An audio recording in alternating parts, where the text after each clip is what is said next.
I didn't just lose my husband that day. I lost the illusion that my family would ever truly be mine.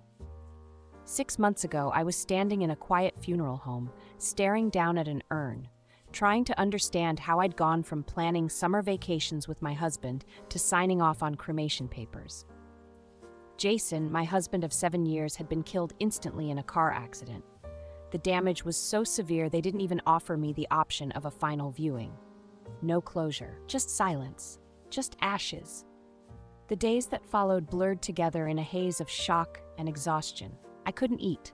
I couldn't sleep. I couldn't think.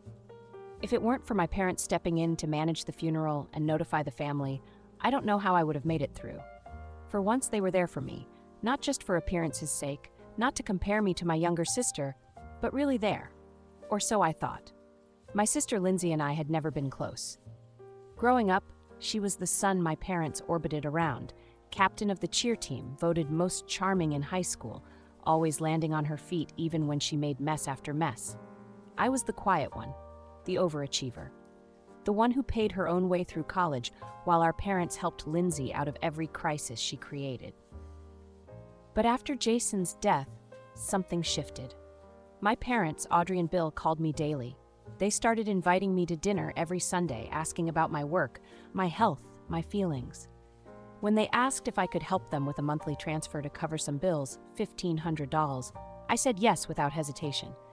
Jason had left me financially secure, and for once, I felt like I belonged, like I was seen, like maybe grief had cracked something open between us that could finally be repaired. I was wrong. Lindsay hadn't come to the funeral. She texted me a generic thinking of you message and disappeared. But now, 7 months pregnant, she breezed back into our lives like she'd never left. I walked into my parents' house for Sunday dinner one night, and there she was, glowing in a designer maternity dress, surrounded by our mother's fussing and our father's proud smile. "Oh, darling. Sit here," Mom said, practically yanking the chair out from under me to give to Lindsay. "Are your ankles swollen? Do you want a footrest?" I watched from the sidelines as the old dynamic fell perfectly back into place. I was invisible again, forgotten. "So," I asked during dinner, trying to sound casual, "who's the father?" Lindsay's eyes narrowed for a split second before she forced a smile. "That's my business, Harper," she said, stabbing at her salad with a little more force than necessary. "I don't owe anyone an explanation." Mom was quick to defend her. "Don't press her, honey. Pregnancy is stressful enough without people prying." The same woman who had once demanded updates from me after every fertility appointment now treated my sister's secrecy as sacred. I tried to brush it off, telling myself that I didn't need their validation anymore. But that night, I couldn't sleep.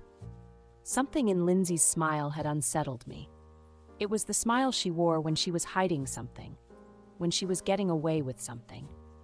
I didn't know it then, but I was standing at the edge of the greatest betrayal I'd ever experienced. Not just from my sister, but from the people I thought were finally beginning to understand me. And when it all unraveled, it would cost more than just money. It would cost me the last thread I had left to my family. It started with a baby shower invitation. I was at work reviewing client notes between meetings when Lindsay's name lit up my phone. We hadn't spoken beyond awkward nods at family dinners since she returned belly first into our lives. I nearly let it go to voicemail, but something made me answer. "Hey, Harper." Her voice was unnaturally bright, the kind of sugary tone she only used when she wanted something. "I'm having my baby shower next Saturday at Mom and Dad's. I really hope you'll come." I blinked at my screen. "You sure?" "Of course," she laughed. That same thin, manufactured sound. "You're my only sister. It wouldn't feel right without you." Her words didn't sit right. Lindsay had never cared much for sentiment, especially not when it came to me. But I agreed, mostly out of curiosity. Maybe I told myself she was trying to make amends. Maybe the baby had changed her. So that Saturday, I arrived at our parents' house carrying a beautifully wrapped gift set, a soft, handmade blanket, and a premium baby monitor. Despite everything, I still wanted to show up with kindness. This child, whoever his father was, deserved better than the chaos surrounding his life before it even began. The house looked like it had been attacked by a pastel tornado. Pink and blue balloons in every corner, diaper cakes on the counters, and Lindsay glowing like a pageant queen in the center of it all. She wore a dress that clung to her bump like a designer ad, and I noticed how guests, especially our parents, flocked to her like she was royalty. I hung back near the punch bowl, smiling politely, trying to blend into the wallpaper. "Time for games," she chirped, clinking a glass with a spoon. "Let's see who can guess how big my belly is." I won, somehow. That irritated Lindsay more than it should have. She kept glancing at me across the room, not with warmth, not with affection, but with something else. Anticipation, like she was waiting for a moment, a cue. After the gifts were opened and all the tiny socks and bottles had been oohed and ahead over, Lindsay stood in front of the room, hands cradling her belly. "There's one last thing I want to share," she said sweetly, eyes scanning the guests before landing on mine. "I think it's time everyone knows who the father of my baby is." I didn't breathe. "The father," she paused, then smiled wide, "is Jason." The room froze. Jason, my husband. Dead only 6 months. The man whose ashes sat in a box on my dresser. I heard gasps. Someone dropped a cup. My Aunt Rose covered her mouth, but all I could see was my parents' faces. Calm, resigned. Not surprised. Lindsay kept going, voice steady, even proud. Jason and I were in love. He was planning to leave Harper. We were going to start a new life together. But then, her eyes welled with tears. Then the accident happened. I sat motionless, every cell in my body trying to scream, to run, to vanish. Instead, I whispered, "You're lying." That's when she pulled out her phone, held it high like a trophy. "Then how do you explain these?" There they were, photos, text messages, Jason and Lindsay kissing in a hotel room, holding hands at a restaurant I didn't recognize, notes about starting over, about divorce, about me. It felt like drowning. Every breath I took tasted like betrayal. And then, as if choreographed, Audrey and Bill stepped forward. My parents. My supposed protectors. "Harper," Dad said in that condescending tone he'd always reserved for when I disappointed him. "You need to do the right thing. This baby is Jason's only heir. He deserves his father's legacy." I couldn't even speak. In that moment, it became painfully clear I hadn't just been betrayed by Jason. I'd been betrayed by the people who were supposed to love me the most. And they didn't even flinch. I don't remember driving home.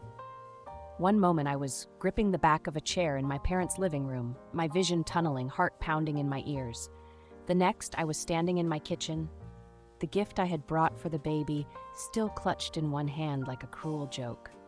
My phone buzzed nonstop, texts from Lindsay, missed calls from Audrey, even a message from an old family friend that read, "I hope you'll forgive her one day. Family is everything." Family. I opened my banking app without hesitation and canceled the monthly transfers I'd been sending my parents. Let them ask Lindsay for money now. Let their golden child support them with the inheritance she was so hungry for. That night, I couldn't sleep. Every time I closed my eyes, I saw those photos. Jason's hand on Lindsay's stomach. Jason laughing in a restaurant with his arm draped around her shoulder. Jason smiling in a way I hadn't seen in months before he died. A smile I now knew he'd never saved for me. I wandered the house like a ghost, touching his things. The watch he'd left on the nightstand, his sweatshirt folded over the back of the chair, the dog-eared book on his night table with a receipt marking page 14. Had he read past that point, or had he already moved on with her by then? The next morning, I woke to another notification, an email from Lindsay's attorney. She was filing a formal claim against Jason's estate. Her reasoning? The child she carried was Jason's biological heir, and therefore entitled to half of everything he had left behind. Half of my life. Half of my home. Half of the only thing Jason had left me after tearing my heart out. My hands trembled as I scrolled through the document. Legal language, court dates, asset breakdowns, it all blurred together. What I couldn't miss, though, was the confidence in her claim. She wasn't asking, she was demanding. I called a lawyer that afternoon. Richard Martinez came highly recommended for family estate matters. We met in his office, where he reviewed the documents with an expression that shifted from professional detachment to something close to concern. "Miss Grant," he said, folding his hands, "I won't sugarcoat this. Your sister has gathered significant evidence to support her claim, a series of romantic messages, photos, witness statements from your parents." I stared at him, numb. "But she's lying. She has to be. "She may very well be," he said gently, "but perception matters. And if the court believes that her child is biologically Jason's and that they had a committed relationship, it could weigh heavily in her favor, especially if your parents testify on her behalf." It hit me again, that awful, pulsing truth. Audrey and Bill weren't just bystanders in this. They were co-conspirators. They'd known all along and kept me in the dark while cashing the checks I sent every month. I left Richard's office feeling like I was living someone else's life. I wasn't the grieving widow anymore. I was a target, an obstacle standing between my sister and a payout. Later that night, I poured myself a glass of wine and opened the drawer where Jason kept all his personal files. I wasn't even sure what I was looking for. Proof that I wasn't crazy, maybe. That he'd loved me once. Instead, I found a small folder tucked behind some insurance papers. Inside, James's medical records, old but clear. And what they said stopped my breath cold. Complete azoospermia, non-obstructive, no viable sperm, infertility irreversible. My heart nearly stopped. Jason had been sterile, which meant Lindsay's baby couldn't possibly be his. I sat on the edge of my bed, gripping the folder like it was a lifeline. Jason had been sterile, completely, irreversibly sterile. And he'd known, long before we ever started trying for children, long before he let me believe I was the one to blame. The hormones, the injections, the months of testing, it had all been for nothing. Or worse, it had been a smokescreen for a truth he never had the courage to tell me. I stared at those medical records for hours, the clinical language repeating in my mind like a drumbeat. No viable sperm, zero motility, irreversible infertility. The implications were immediate and staggering. Not only was Lindsay lying about Jason being the father of her child, she had to know it was a lie. She wasn't mistaken. She wasn't confused. She was deliberately trying to defraud me of everything Jason left behind. I didn't sleep that night. My grief was morphing into something else entirely, fury. Controlled, focused fury. The next morning, I marched back into Richard Martinez's office and slapped the folder on his desk. "You said we needed evidence," I said, my voice sharper than I'd heard it in months. "Well, here it is." He flipped through the documents, his brow furrowing. "Where did you get this?" "Jason kept a copy, hidden in a drawer. I had no idea he'd been tested." Richard read silently for a minute, then looked up. "This changes everything. We filed a motion with the court that same day, requesting a paternity test and submitting the medical records as evidence. It was risky. Lindsay's camp could claim the records were fabricated, but the truth had finally taken form, and I wasn't going to let her bulldoze me without a fight. It didn't take long for the fallout to begin. Lindsay showed up at my house the next afternoon. No call, no text, just her standing on my front porch with the baby in her arms and a practiced look of wounded innocence on her face. "You can't really think I made this all up," she said, her voice trembling as she shifted the infant from one hip to the other. "You think I faked an entire relationship? That Jason didn't love me?" I didn't answer. I just stared at her, the woman who used to be my sister. "You were always the one people pitied," she went on, her voice turning hard beneath the sugar. "The one who couldn't get pregnant, the one who needed everything to be perfect just to feel loved. Jason was miserable with you, Nora. He told me so." I stepped outside and shut the door behind me. "Then why lie?" I asked, crossing my arms. "Why go through all this if Jason was so in love with you?" She flinched. "Because I deserve something," she hissed. "After everything I've given up, after what I've been through." "No," I said calmly. "You deserve nothing. And your son, your actual son, deserves better than a mother who lies and manipulates for money." She stormed off in a fury, but it didn't matter. The wheels were in motion. A week later, we stood in a courtroom. Lindsay with the baby in her arms, flanked by our parents who had clearly not expected things to spiral this far. Richard laid out the facts with chilling precision. Jason's medical diagnosis, the impossibility of natural conception, and our petition for a DNA test. Lindsay's attorney argued that the medical records were fake, that they weren't admissible, that Jason had always claimed to be the father. But then Richard delivered the final blow. "Your Honor," he said, turning toward the back of the courtroom, "I'd like to introduce a surprise witness, Elizabeth Parker, Jason's biological mother." Murmurs rippled through the room. And for the first time since this ordeal began, I saw fear flash across Lindsay's face. The courtroom fell into stunned silence as Elizabeth stepped forward. Graceful, composed, and dignified in a charcoal gray suit, she looked like she belonged in a boardroom, not a paternity hearing.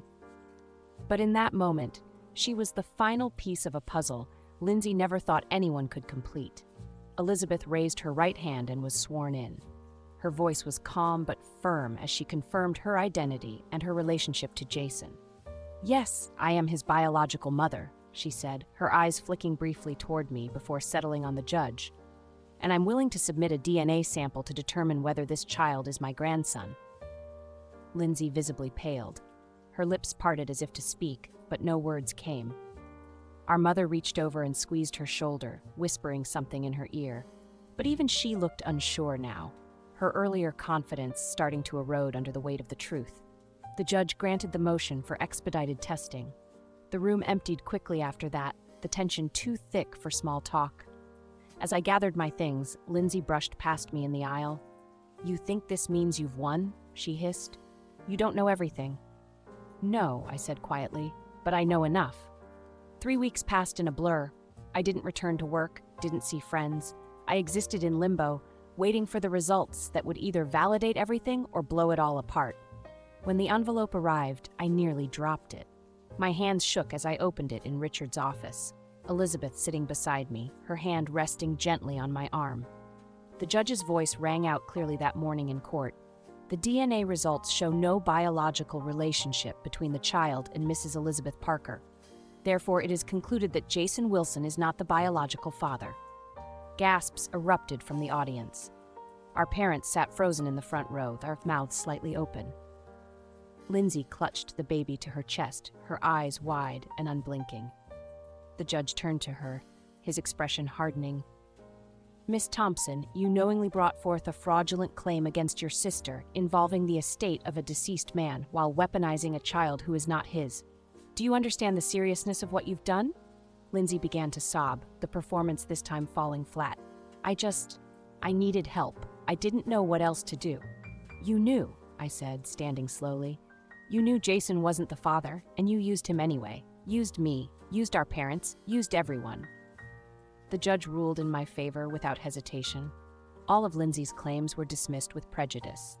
She left the courtroom carrying her son and very little else. Outside, our parents tried to approach me again. My father looked 20 years older, and my mother's eyes were bloodshot.